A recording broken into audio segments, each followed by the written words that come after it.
Welcome in everyone to a brand new edition of Axe Kick Picks, episode 128. And Joey, we have done it. We're the greatest country. We just won the Olympics.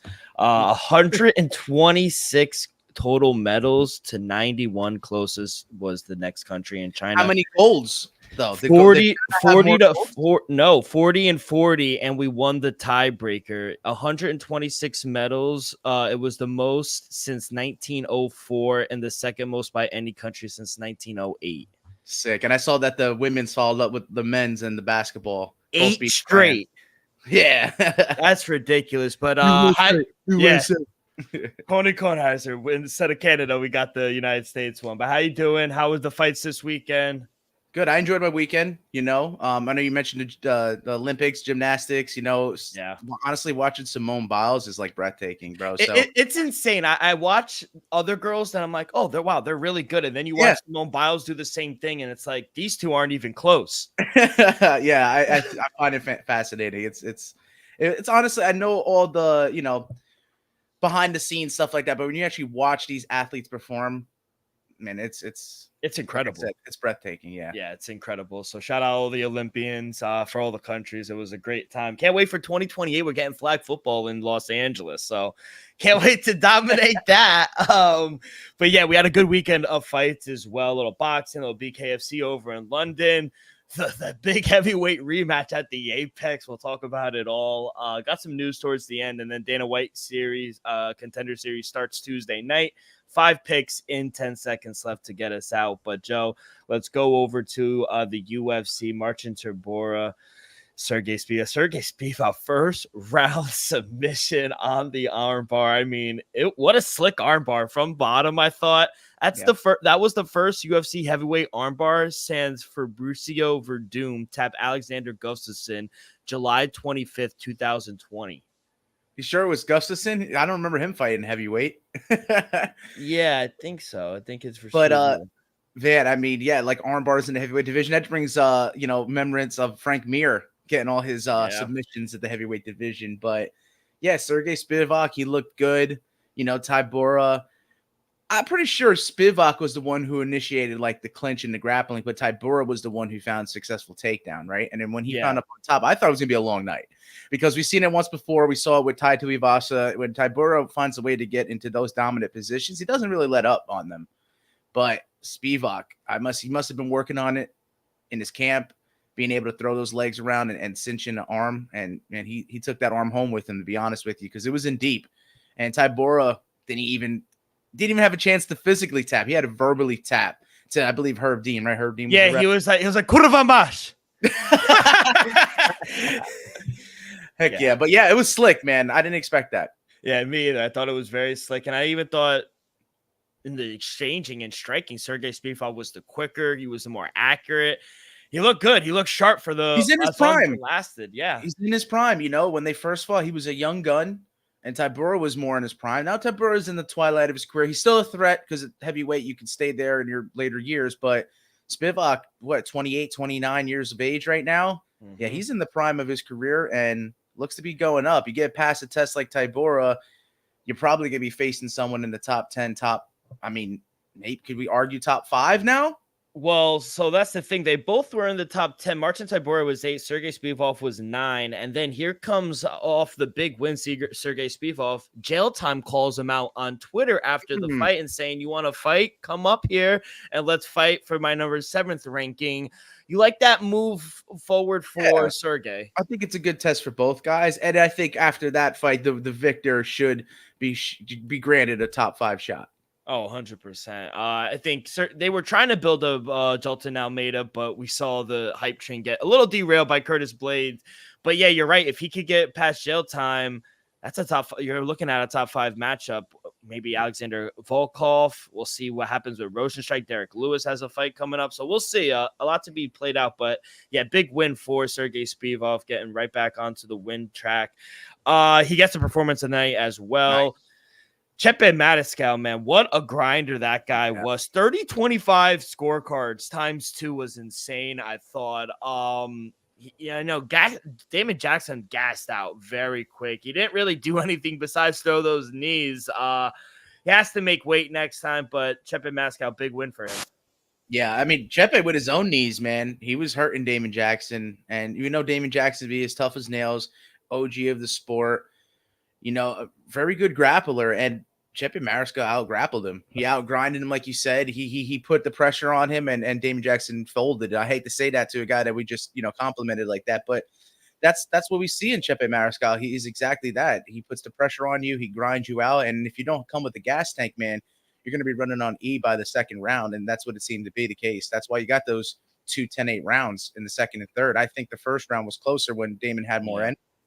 But man, second and third round, as you thought it might get a little towards Damon Jackson's favor, it just totally went in favor of the machine gun Chepe Mariscal. He looks good, man. He's on a roll.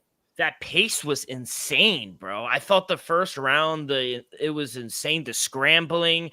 I think he could be a really tough matchup for 45ers. I honestly thought, and I think he should have finished Damon Jackson. He was kind of just rolling around, putting his head in the back, trying to get behind the head strikes. But, you know, I feel like he could have got the finish. He made some mistakes, but I think the kid's nasty. He has that dog in him. It sounds like he's coachable as well. I thought his corner said all the right things as well. So it seems like he has the right people behind him. Like I said, I thought the scrambles were sick. He fights urgently. I feel like every time he's out there, it's urgent. But that's why I need a finish. And I thought he should have got the finish. That's my one critique. Yeah. You could argue that, but you know, he was very methodical, not trying to find himself in danger and stuff like that. And I know we have to talk about someone else, but I mean, in terms of tide table and everything like that, a good performance from someone who was kind of under the radar. Maybe you get Chepe Mariscal to fight Youssef Zalal because they're kind of similar in the rankings at featherweight. You know, Zalal was out for a little while. Chepe's been active. I think getting them together, you know, like I said, they both fought on this card. Maybe, you know, that could be a good matchup for them to come. That's a good call because we'll talk about Youssef, but I was like, I think he needs a major step up in competition. But like you said, Chepe Mariscal needs to make weight next time. But outside of that, good performance. Yes. Danny Barlow, man, he won, but there were holes in his game, man. I think, first off, I think Memphis is holding him back a little in terms of his camp, his resources there. He said it was a tough camp, going through a lot. Never really put it together, I thought. There were multiple times where he was hitting with the jab, but he didn't follow with the 2 and the 3. And there were just multiple opportunities, I thought. He made some mistakes, but he ultimately did enough to barely get the win. He should have knocked this guy out, though. Yeah, he should have knocked him out. I mean, the toughness showed from Nikolai. You know, he came in prepared to fight. And I was like, I don't know what to make of the guy. That's why you would expect that Danny Barlow does have that left-handed guy and you could find a way to knock you out. But you know, what is it? Vera Tenikov. He threw a lot of curveballs Danny Barlow's way. He posed to be a tough test. And, you know, that's exactly what happened. He went all 3 rounds, almost found his way to a victory, would have burned a lot of people's tickets because I know a lot of people riding Danny Barlow this weekend, including myself. I know you took him via KOT, KO. So playing him straight up was a safer bet. Because I did see him getting out of there, but I didn't see it going to a decision, let alone a split decision. Yeah, let alone almost losing the fight. Thoughts on his camp, Memphis, moving forward? Because he's still undefeated. The kid has the rest of his career in front of him. And you got to go to a gym, maybe like a Forest MMA down there or something. But like, you got to go somewhere with bigger resources. Maybe not abandon the camp, but like just have your guys like, you know, take you somewhere else, you know, like just to see different looks and to maybe get some different training regiments. That's something that he could definitely do, you know. I mean, there's a lot from in the welterweight division where he's at. I mean, he could fight. He's a lot of fights that he could make next, to be honest with you. Danny Barlow, like a lot of people do like him and they see him as a possible future dark horse of the welterweight division. He has to address all those holes. And I think, like you said, maybe moving to another camp could address them. Yeah, 100%. So we will see that. Other than that, Yana Santos, good call over to her. Great win. I thought, you know, Chandler missing weight, unacceptable, 5 pounds. There's a thing, but, you know, missing a weight by what like Charles Oliveira did by like 0.5. That's different than missing weight by 5 pounds. Yeah. You know, she got dropped. She got dropped early in the fight as well. I thought it was a great performance by Yana Santos. Yeah, she did good. Yeah, absolutely. I didn't expect much from that fight. I was saying that, probably could Chelsea Chandler just because of the weight, advantage. But, at 135, we've seen a girl like Kayla Harrison, obviously different level, but she's way bigger than Chelsea Chandler. Make the weight. You got to make the weight. It's a sign of laziness, not sign of not working hard in her camp. And I mean, so right now for Chelsea Chandler, unfortunately, we got meme worthy status for her. We got her running away from Norma Duma, and then we have her missing weight by 5 pounds. So I think third time's a charm. If she doesn't get it together for her next fight, if the UFC does have her back, she will be, I think, cut entirely. Performance of the night was the opener of the main card. Kazama, what a performance. He gets the $50,000 bonus, and he was in danger of getting knocked out in the second round. And here comes the submission, and he tapped immediately because he was just so gassed. But he was hitting them. He was hitting Kazama with those elbows early in the second round. He could have got him out, but what a comeback win. I should have done a little more film study on Kazama's ground game. It seems like a lot of the Japanese dudes do have an educated, grappling experience, that they're really slick when it comes to those exchanges. But Gregory, we saw that he had the ability to knock him out, and Kazama has gotten caught plenty of times before. So I think that if talk about burning tickets, I think this fight burnt a lot of tickets. I think a lot of people had Charalampus in parlays, as myself, or just straight up plays, maybe, prop picks like KO, TKO, and almost were on the edge of their seat come the second round, dropping Kazama, and he just threw up that triangle. And he was gassed. Like, I didn't see that. He was just kind of laying and praying on the opposite end, hoping that Kazama wouldn't get back up, find his way to his feet, or throw up a submission like that. But he did. He still gassed in the tank, and he found that submission. So kudos to him. He deserved that performance. 100%. Tough loss for Sarah Longo's guy over there in Strong Island, right there on the island. But another performance of the night, like you mentioned a little earlier, Youssef Zalal. He gets a submission win in 3 minutes and 52 seconds into the first round. I mean, once he jumped on the back hit, I got up from my couch. I was like, oh, it's over. And like I called you right after. I said, this kid's a star, man. Like I think he needs a big step up in competition. You like Chepe Mariscal though?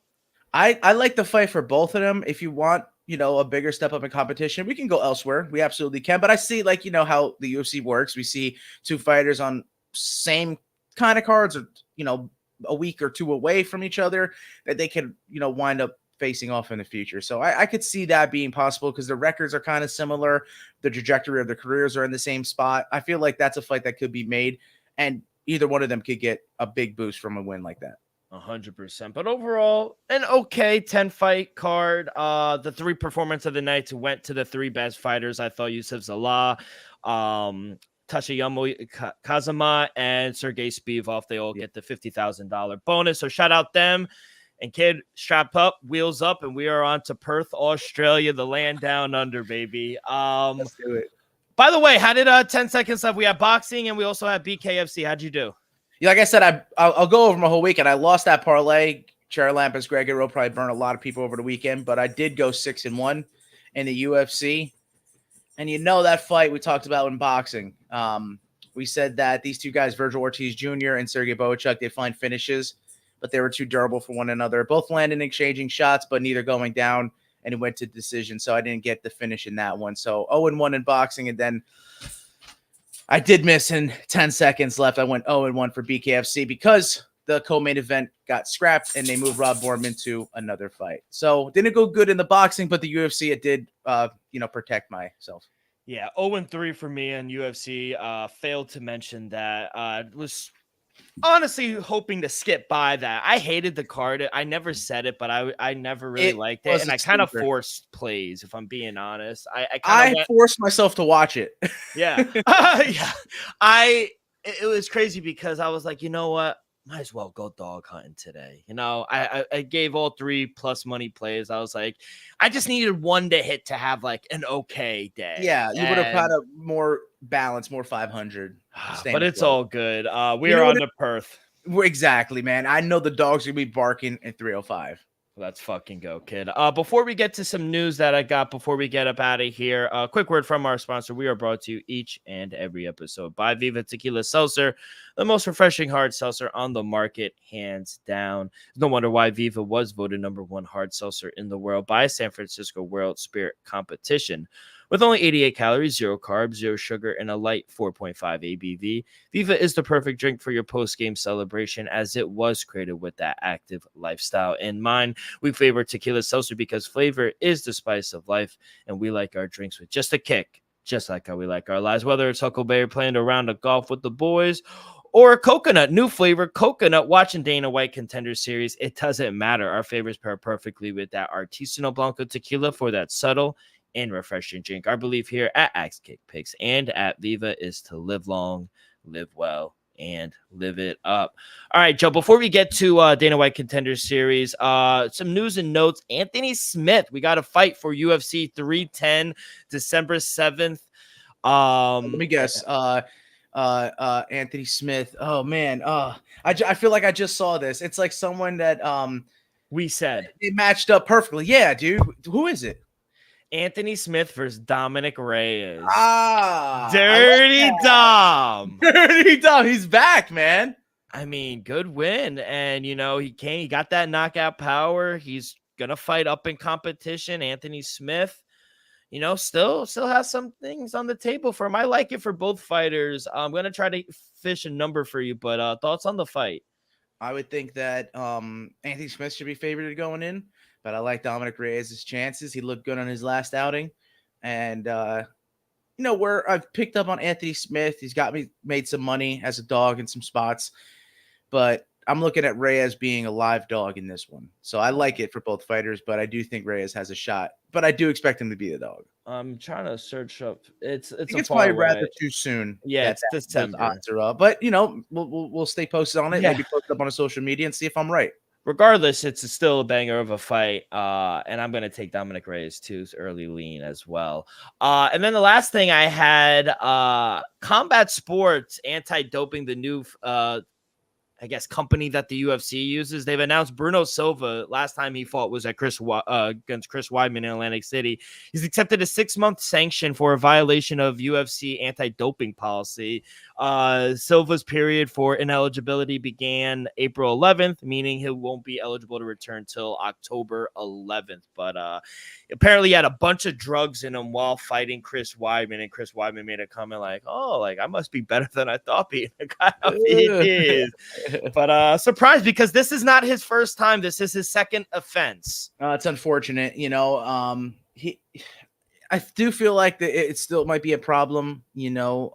The juicing aspect, if you could cycle properly, might find a way within, and maybe Drug Free Sport International. That's the company we're talking about, Drug Free Sport International, DFSI. Yeah. The new company that took over for USADA, USADA. Yeah, I feel like there's holes in there. There was holes in USADA. And there's certainly holes in Drug Free Sport International.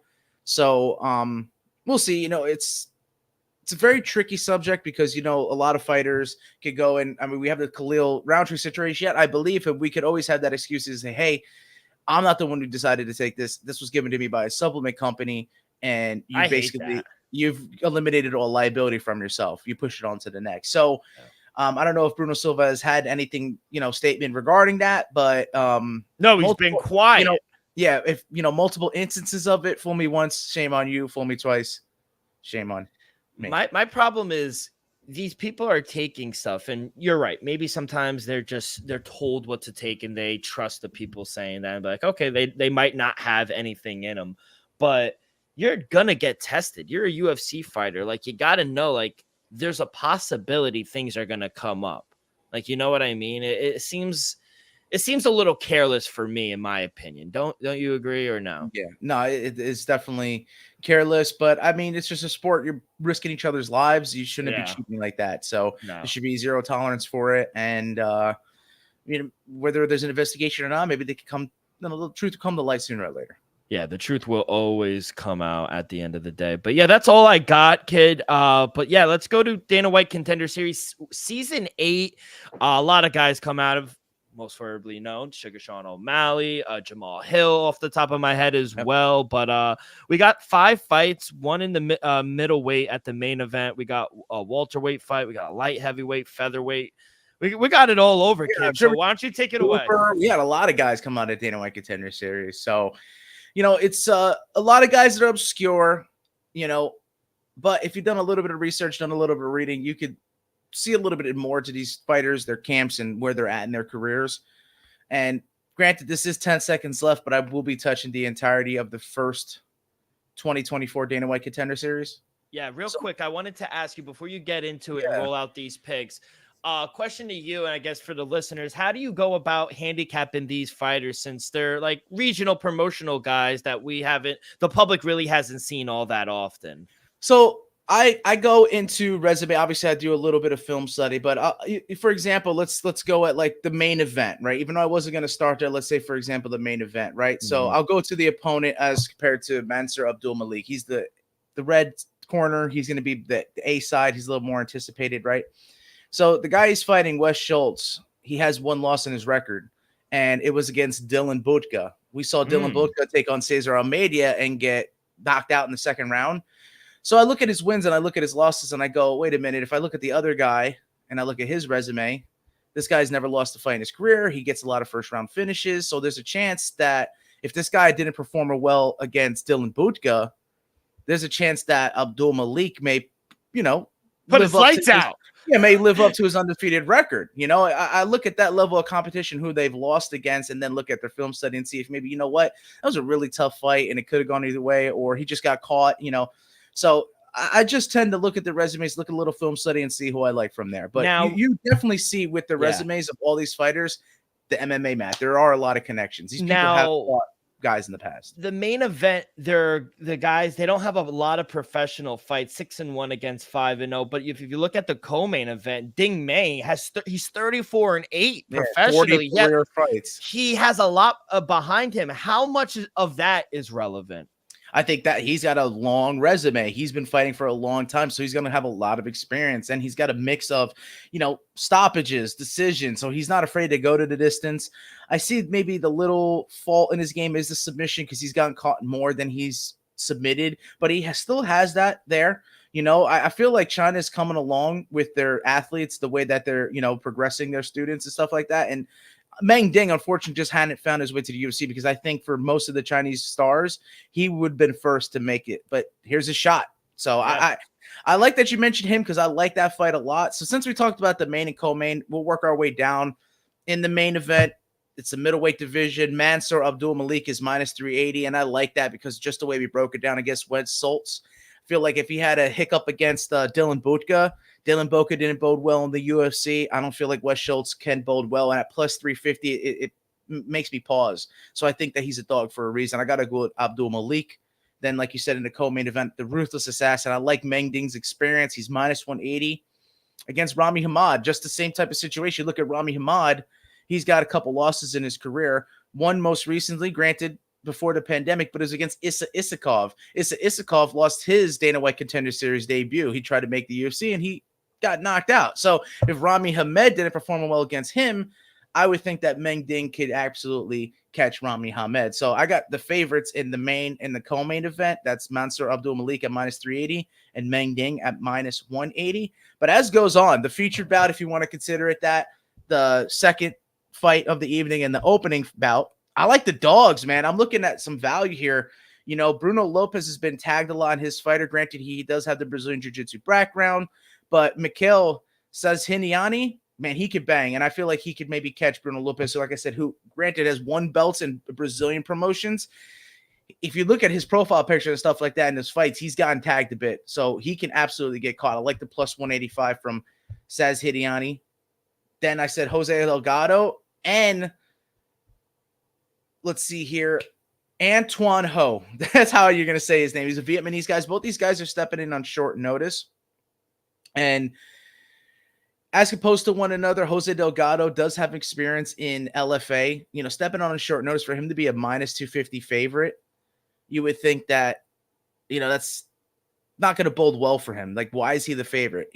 Last fight out at the LFA, which is actually one I cover. I think it was Do Nascimento versus Sweeney. Remember, I picked Hollywood Sweeney. He won for 10 seconds left. Yeah. Jose Delgado got a first-round knockout there. So maybe that's what you look at. Like when the odds makers are making it, they're like, this guy's got a first-round knockout at a higher regional promotion than Ernie Juarez. But there's history between the two. Ernie Juarez is ranked just below Jose Delgado in the same Western USA promotion. So I like the value on Ernie Juarez, knowing Jose Delgado being there. And granted, it's not a case of what have you done for me lately. Jose Delgado, granted, is going to be the favorite, but I like the dog valiant Ernie Juarez, the young Titan at plus 205. And then, as I mentioned, Antoine Ho, I think at plus 195, man, he's going to be bigger than Loner Kavanaugh, who's minus 200. I like the dog to open it up. So, dogs to open this up in Dana White Contender Series. That's Antoine Ho, the highlight at plus 185. Ernie Juarez, the young Titan at plus 205. Mikhail Saz-Hiniani at plus 185, and then the two favorites in the main and co-main, which is the Ruthless Assassin, Meng Ding at minus 180, and Mansour Abdul Malik at minus 380. Two favorites, three dogs, and the Antoine Ho plus 145. Money is coming in on him, so not a plus 190 anymore. I see plus 144, plus 145, so good value there. Joe, anything else before we get up out of here? We got Perth, we had PFL Hollywood. Yes, I was going to say we got the PFL going. We'll check in if there's any boxing, but it seems that mixed martial arts is going to be taking center stage for next week. So. Yeah, so we're locked and loaded. We got Perth, and we have on Friday we have the PFL, and then in 2 weeks, we got the Bash in Berlin, baby. Cannot wait. We are locked and loaded. It's just picking up. It's just picking up steam. Oh, man, that's going to do it, kid. Thank you so much. That will do it for this Sunday edition of Axe Cake Picks. On behalf of our sponsor, Viva Tequila, Joey, myself, we will see you guys on Monday. So make sure you guys follow along our social media on Twitter and Instagram at Axe Cake Picks. You guys can find all of our episodes wherever you listen to podcasts, Apple Podcasts, Spotify, Stitcher. If you haven't already, hit that like button, subscribe, rate, give us a review. Leave in the comments who you'll be betting on this Tuesday. All that good stuff really helps the show grow tremendously. So be a friend, tell a friend, and we will see you guys on Friday. Peace.